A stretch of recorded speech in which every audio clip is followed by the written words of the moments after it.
ఈ టెర్రరిస్టులందరికీ ఇండియా తరపు నుంచి ఒక మాట చెప్పాలి. You think we're scared of you?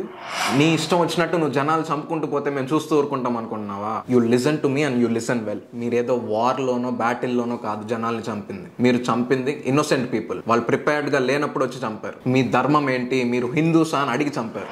మీరు అసలు ఎంత భయస్థులు కాకపోతే బైసరన్ వ్యాలీని చూస్ చేసుకుంటారు. రోడ్లు లేని చోట ఎంత భయపడకపోతే చంపేసి పారిపోవడానికి అనుకూలంగా ఉన్నది సెలెక్ట్ చేసుకుంటారు. మీరు ఎంత భయపడకపోతే మతం వెనకాల దాంకుంటారు. And how dare you speak the name of my prime minister? You think you can take his name, mock him and get away with that?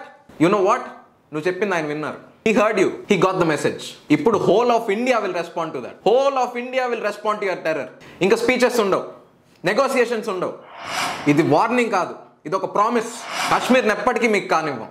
Kashmir భారత్ది. ప్రతి చెట్టు, ప్రతి మనిషి, ప్రతి రాయి మాదే. మళ్ళీ మీ మరకను కాశ్మీర్ మీద పడనివ్వం. ఈ రోజు రెబల్ వాయిస్ లో మేము ఇన్సిడెంట్ రిపోర్ట్ చేయడానికి రాలేదు, స్ట్రిక్ట్ గా కాశ్మీర్ మాది అని చెప్పడానికి వచ్చా. మళ్ళీ చెప్తున్నా, నీ టెర్రర్ కి మేము భయపడట్లేదు. We are coming for you.